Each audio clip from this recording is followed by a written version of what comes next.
लोग देखेंगे कि जो फूड मिक्सर होता है उसका मैकेनिज्म किस तरीके से होता है, कनेक्शन किस तरीके से करते हैं, पार्ट्स कौन कौन से होते हैं और उसको रिपेयरिंग करना भी हम लोग सीखेंगे।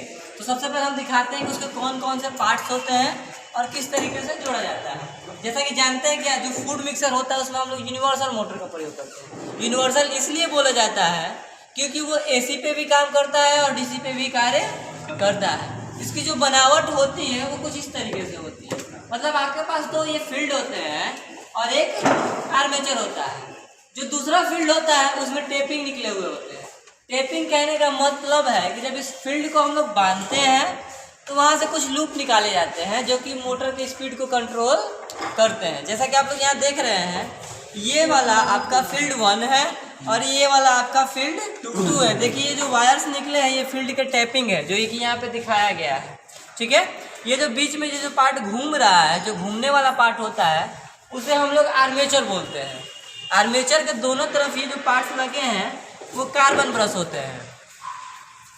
यहाँ पे इसको आप खोलिएगा तो इसके अंदर एक बॉल होता है, में क्या करता है, मदद करता है।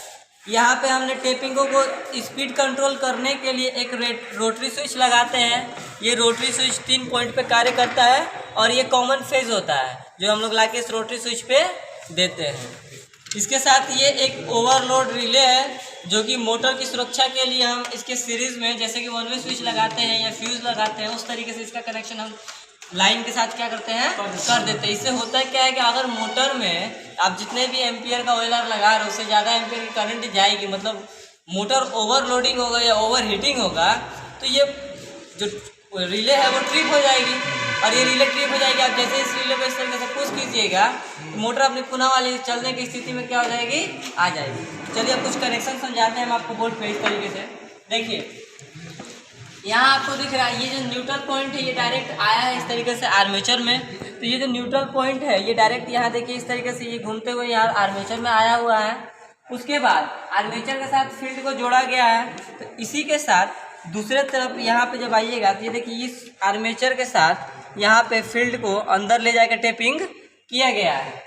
फील्ड के कुछ टेपिंग्स निकले हुए हैं 3 मीडियम, लो और हाई के लिए। ये मीडियम, लो, हाई जो है वो डायरेक्ट रोटरी स्विच पे आते हैं।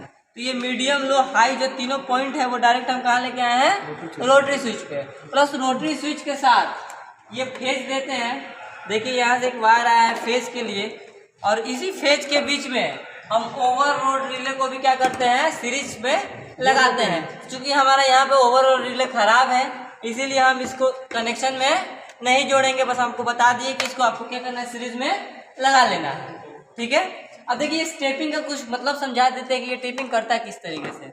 होता ये है कि जैसे हम लोग जानते हैं कि n इनवर्सली प्रोपोर्शनल होता है फाई के, मतलब अगर किसी मोटर की स्पीड बढ़ानी है तो आपको उसके फ्लक्स को क्या करना पड़ेगा, घटाना पड़ेगा। ठीक है, टर्न बढ़ाते हैं तो फ्लक्स क्या होता है, फ्लक्स बढ़ता है। टर्न अगर बढ़ाएंगे तो फ्लक्स क्या होगा, बढ़ेगा। और फ्लक्स बढ़ेगा तो स्पीड क्या होगी, कम होगी, घटेगी। ठीक उसी तरीके से ये है, अगर हम इन दोनों में सप्लाई देंगे तो अभी टर्न सिर्फ इतना ही काम करेगा ना, मतलब तुम्हारे मोटर की स्पीड क्या होगी, बहुत अधिक होगी, बहुत बढ़ेगी। अगर आप बीच वाले के साथ इन दोनों का कनेक्शन कीजिएगा तो इतने टर्न काम करेंगे ना, मतलब आपके मोटर की स्पीड क्या होगी, मीडियम होगी। अगर आप यहाँ से ये कनेक्ट कीजिएगा तो आपकी मोटर की स्पीड क्या होगी, हाई होगी, सॉरी कम होगी, क्योंकि यहाँ पे टोटली फील्ड में जितने भी टर्न्स था सबको क्या कर दिए, ऐड कर दिए, मतलब फ्लक्स भी क्या हो जाएगा, बढ़ जाएगा। तो चलिए हम इसको चला के दिखाते हैं आपको कि ये प्रॉपर तरीके से कार्य कर रहा है कि नहीं। इसके लिए हम थोड़ा सा इसको टेप देखिए, यहाँ पर हम प्लग इन करते हैं, स्विच को ऑन करते हैं और रोटरी स्विच को थोड़ा ध्यान से इसके प्लग्स को लगा इस तरीके से। देखिए मोटर अच्छी तरीके से